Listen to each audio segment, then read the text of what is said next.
வாழ்க வையகம், வாழ்க வளமுடன். जिए संसार, जिए संसार, जिए समृद्ध। गुरु कृपा हमारे साथ रहें। प्रिय मनोसमृद्धि कला अभ्यासियों, कल अगस्त 14 पूज्य गुरु वेदात्री महर्षि के 113वां जन्मदिन है। हम सभी को महर्षि के कृपा प्राप्त हो। வாழ்க வளமுடன்। प्रिय प्रबुद्ध आध्यात्मिक प्रेमियों, आप सबको दिल्ली एनसीआर स्काई ट्रस्ट द्वारा आयोजित किए इस साप्ताहिक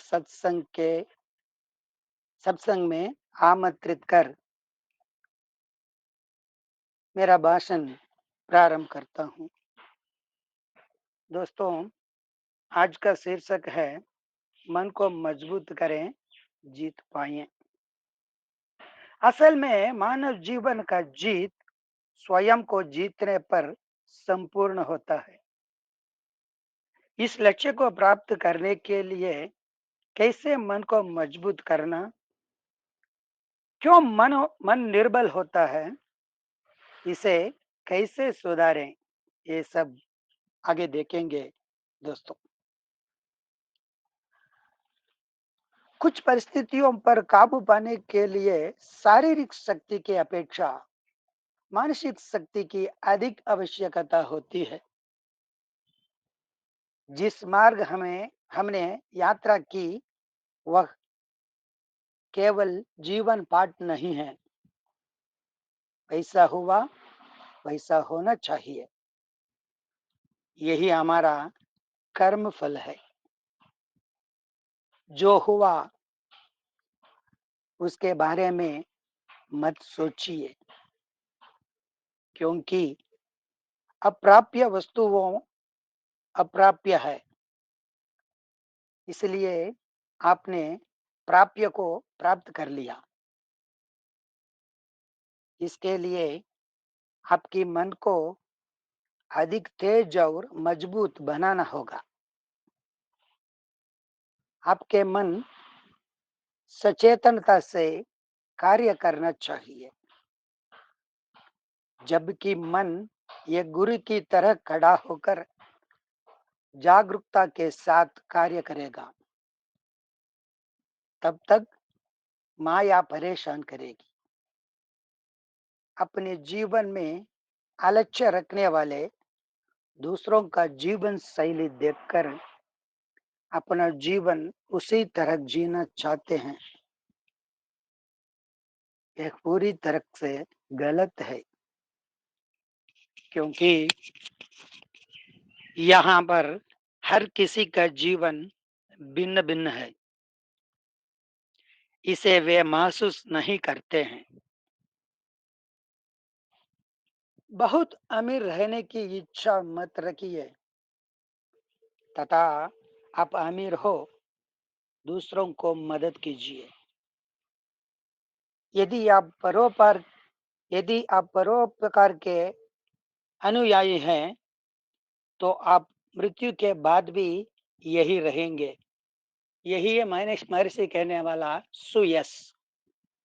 अपने जीवन के बाद भी, अपने मृत्यु के बाद भी अपना नाम प्रबल होना, फैलाना, वो आने वाले पीढ़ियों भी हम पर विश्वास रखना, इसका कार्य करना है। ये करने से सुयश असल में प्राप्त होता है।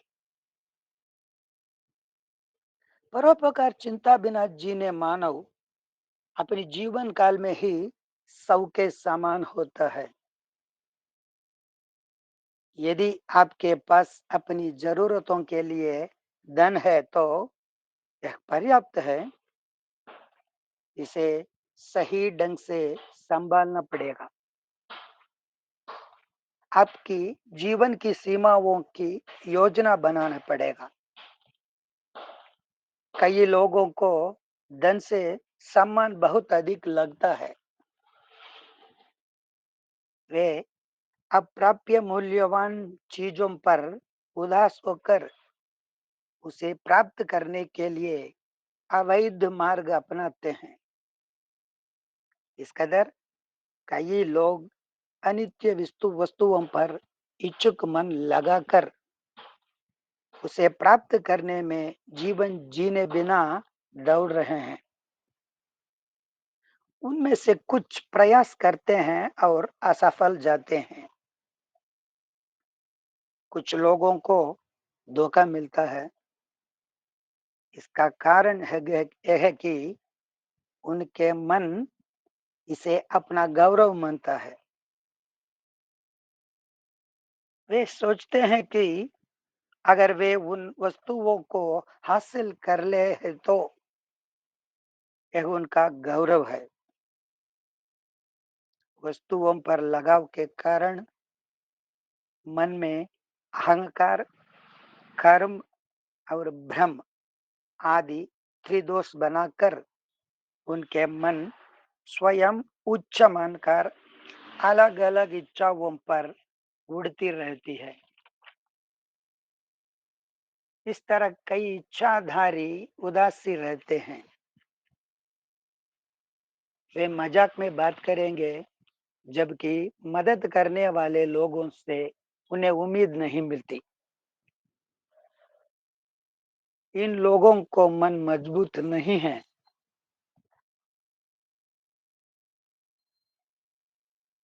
उनका मन भविष्य में कष्ट पाने के लिए तैयार रहने वाला है। यदि दया के कारण तुम्हें धोखा दिया जाए तो कोई अपमान नहीं है। आप अच्छे प्रेमी होंगे। गलत समझकर दूसरों आप पर देने वाले टिप्पणियों से चिंता मत करिए। अब तक जीवन में ईमानदार रहने पर गर्व करें। जो भी आपने खोया वे पिछले कर्म फल है। जो हो रहा है उसे होने दो। मैं सब कुछ कर सकता हूँ, इस दृष्टिकोण के साथ जियो। इस इच्छा शक्ति के साथ यात्रा करें। एक दिन आप वास्तविक उपलब्धिकर्ता के रूप में उज्जवल होंगे। आप एक निर्लिप्त व्यक्ति होंगे। यह माया मुक्त अवस्था है। माया मुक्त मानव को तमिल में विन्नवर और वानवर कहलाता है। मैं यहाँ वानवर का सही शब्द अंग्रेजी और हिंदी में ढूंढ नहीं पड़ा, इसलिए तमिल का शब्द ही प्रयोग कर रहा हूँ। इसका व्याख्या संत कुदम्बे चित्तर देते हैं कि யானவன் என்ற இருவகை பற்றற்றோர் वानवर आवारडी। इसका मतलब है कि जिस व्यक्ति को मैं और ईश्वर इन त्रिआधारी लगाव नहीं है वह वानवर बन जाता है। यानी खुद और भगवान के प्रति कोई द्विआधारी लगाव नहीं है, वह वानवर बन जाता है। खुद पर लगाव, भगवान से लगाव, दोनों ही ब्रह्म है। जो लोग इन आसक्तियों पर काबू पाना जानते हैं वे आकाश के समान है। इच्छाओं का स्वभाव है असफलता है। इच्छा कभी भी आपके आगे चलता रहेगा। वह छूते आकाश की तरह आप चलते वक्त आगे चलते रहेगी। शारीरिक और इच्छा उत्पाद्य मन की पहचान संकेत को हटाना है पूर्ण मुक्ति। क्योंकि मन हमेशा इच्छाएं रखता है। इसे महसूस करना और दबा देना है मनोबल। अपने स्वयं अपने भीतर जागरूक होकर अपनी अंतरूणीय प्रज्ञा नामक अंत्य ज्योति पहचान कर आप सब कुछ साधना में लाएंगे। मनोनिर्बल को हटाने के लिए, मन को मजबूत करने के लिए, इच्छाओं को नियंत्रण करके अपने वश रखने के लिए हम करने वाला है, अपने भीतर जागरूक होकर अपनी अंतरूणीय प्रज्ञा नामक अंत ज्योति पहचान कर ये सब साधना में ला सकता। इसके लिए ये गुरु की सहायता अवश्य है। अपने विचारों और कार्यों में जागरूक रहना आपको आत्मविजेता बनाता है। जब आप विचारों और कार्यों में जागरूक होते हैं, आप आत्मविजेता बनेंगे। तब आप खुद पर शासन करेंगे। तब संसारिक मोह माया से अवगत होंगे। बिना कुछ किए, बाहरी दृष्टि बिना आपके कार्यों में सावधानी रहेंगे। तब इस ब्रह्मांड आपसे बातचीत करने के लिए तैयार होगा। यह आपको स्पष्ट चैतन्य से दीर्घ निर्णय लेने वाला बना होगा। यहाँ कई भाषाएं हैं। सबका मूलभूत भाषा है भगवत भाषा। सभी भाषाओं का मूल भगवत भाषा है। यह दैव के समान है। मूलाधार से लेकर तुरय तक का आधारों को पार कर आपको ईश्वर बनाने वाला भाषा है ये भगवत भाषा। सप्त आधारों को पार करने का उपाय है ध्यान। प्रथम उपाय है ध्यान। द्वितीय उपाय है भगवत भाषा। यह है मौन। मौन है भगवत भाषा। यदि आप मौन की भाषा समझते हैं तो आपकी मन मजबूत हो जाता है। शांत में बिना सोचे समझे मन परमानंद पाएगी। आपको किसी से कोई अपेक्षा करने की कोई आवश्यकता नहीं होगी। यह मन की संतुष्ट अवस्था है। तब प्रकृति पूर्णतया से आपसे विलीन हो होना तैयार रहेगा। उसके लिए आपकी मन के आंतरिक द्वार को खोलने के लिए मौन नामक चाबी की आवश्यकता होती है। इस ब्रह्मांड आपसे बातचीत करना शुरू करेगी। फिर अगला कदम है कि वहां आपकी बातचीत रुक जाएगी और मौन में बातचीत होती है। वहां आपको आला महसूस नहीं होता। आप ब्रह्मांड से सहमत होंगे। कहने का सुनने का कुछ नहीं रहेगा। पूर्ण रूप से ब्रह्मांड से विलय होंगे। इसे महर्षि कहते हैं कि आध्यात्मिक जीवन जीने वालों के लिए मौन एक महत्वपूर्ण अभ्यास है। क्यों मानव बोल रहा है, बोलता रहा है?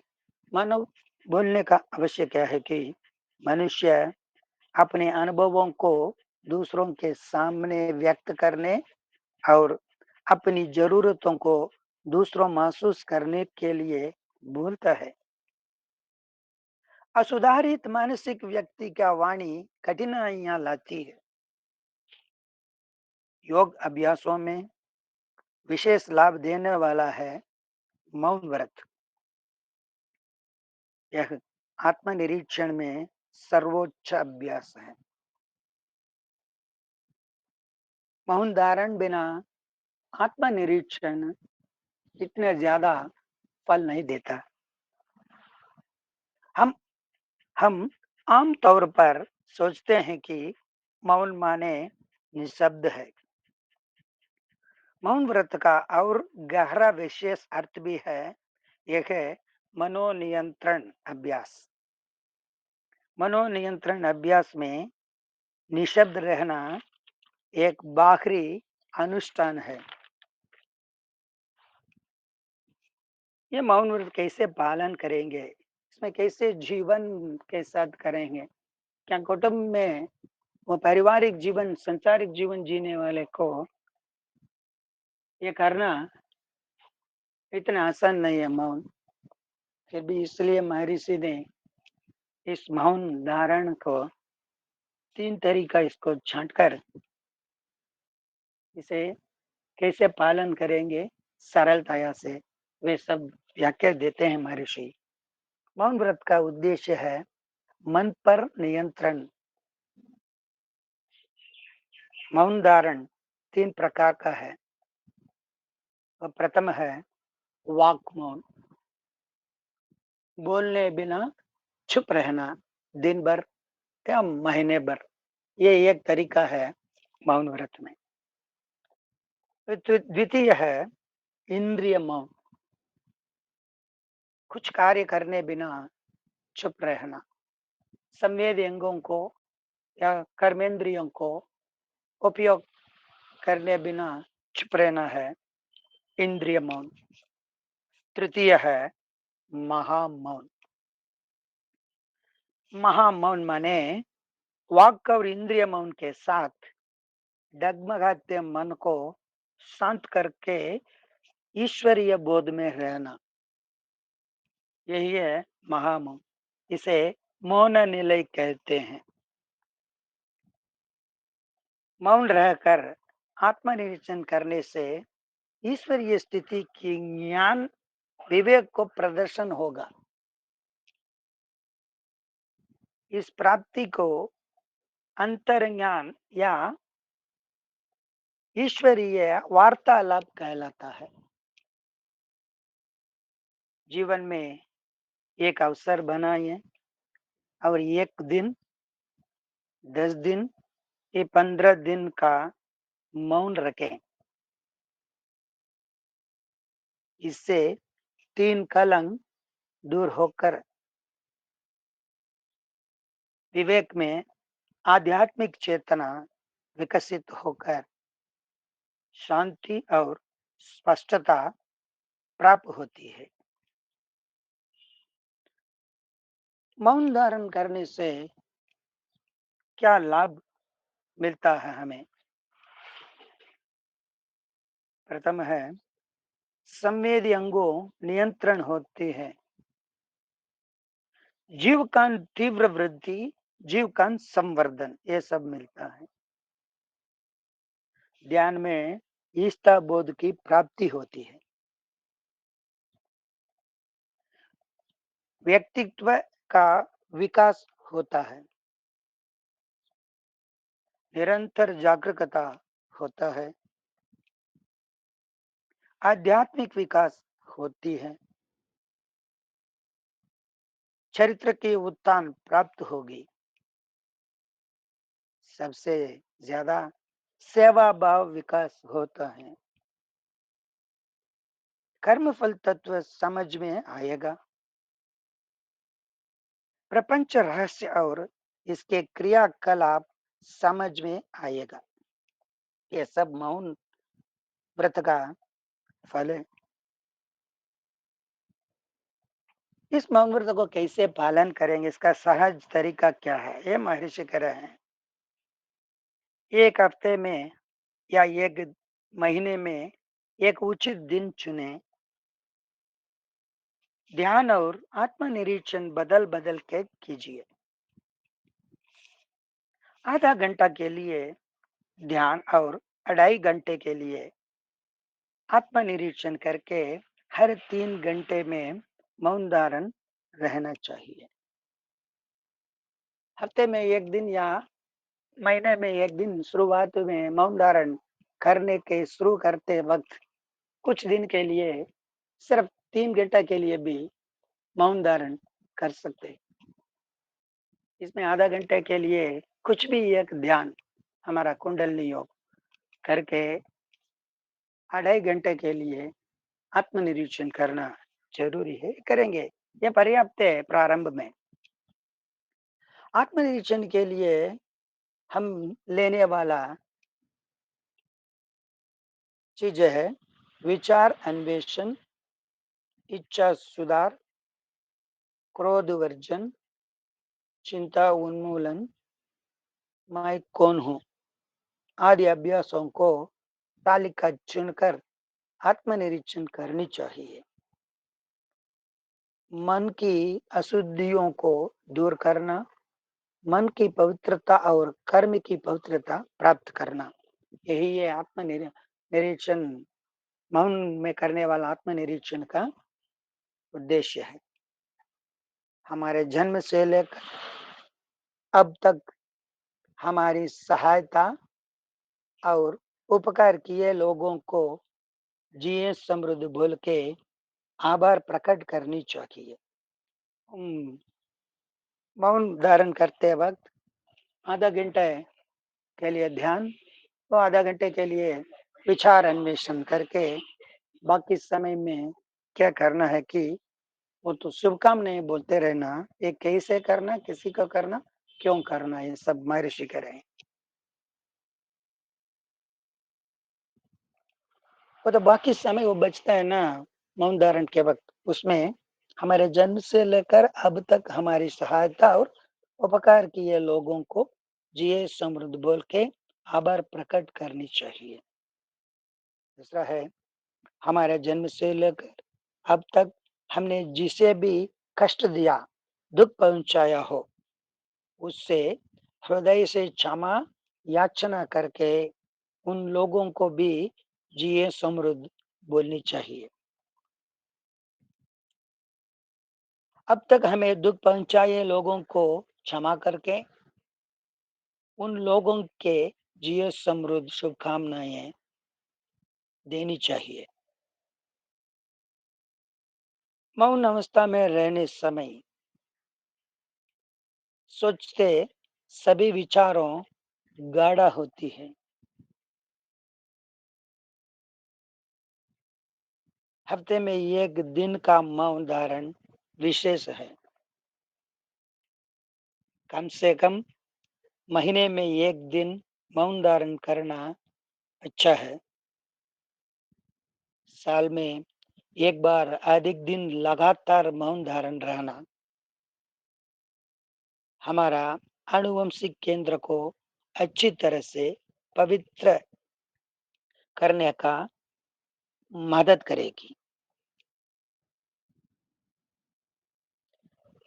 ईश्वरीय अनुभूति पाने के लिए मौन की आवश्यकता हमारे शिखर हैं।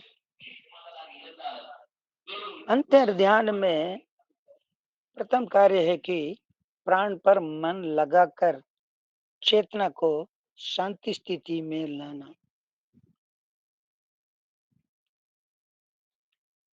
दुनिया के सभी ध्यान पद्धतियों में सबसे सरल मार्ग है हमारा गुरुजी वेदांती महर्षि प्रदान किए हुए इस सरलीकृत कुंडलिनी योग। जब भी मन शांत होना चाहते हैं, हम तुरंत करने का कार्य है मन की मूल वस्तु प्राण पर मन को मोड़ना है। जब मन मोड़ती है प्राण पर, तब शांत होती है। वो मन का मनसावृत्ति थोड़ा खट होकर वो शांत पाती है। इसलिए अवश्य है प्राण पर मन को मोड़ना है।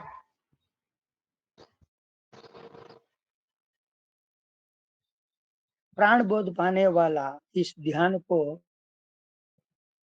गुरु के माध्यम से सीखना चाहिए। फिर चेतना में अंकित छापों के चरित्र को समझना और उसे अच्छे फल देने कार्य की ओर मोड़ना है। ये अगली सतत क्रिया है। ये क्रिया है आत्मनिरीक्षण कहलाता है।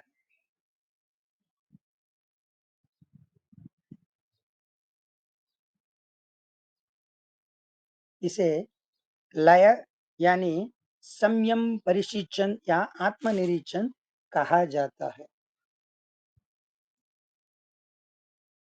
इन दोनों अभ्यास के समय बोलना विरुद्ध कार्य है, इसलिए मौन रहना अवश्य है। इस अभ्यास का पूर्ण उद्देश्य है बिल्कुल मौन, मुंह बंद रखकर संयम प्रशिक्षण या आत्मनिरीक्षण करने बिना मौन व्रत संपूर्ण नहीं हो। और भी संत लोग ने कह रहे हैं मौन का महत्व। मौन करने से सब कुछ मालूम पड़ जाता है। आपके जीवन के वस्तुओं आसानी से मिल जाएगी। कठिन प्रयत्न बिना जीवन जी सकता। हम सब जी रहे हैं, फिर नहीं जीते। पूरे जीने के लिए, इस सर्वाइवल के लिए दौड़ दौड़ के बहुत कठिनाइयां प्राप्त करते हैं अपनी आप। बहुत परेशानी हम खुद लेते हैं। फिर जीवन इतना कठिन नहीं है। जब मन बलवान होता है तब मन विकास होता है। विकसित मन जो भी परेशानी, कठिनाइयां, कष्ट, दुख को सामना करने के लिए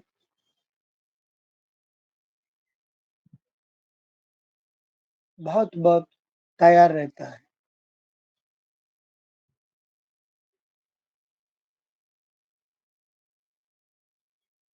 निर्बल मन इतना छोटा सा मुश्किल होने से भी डरता है। वो मानता है जीवन बहुत कठिन है, जीना बहुत कठिन है। ये मान मानकर नकारात्मक विचारों पर लग जाता है।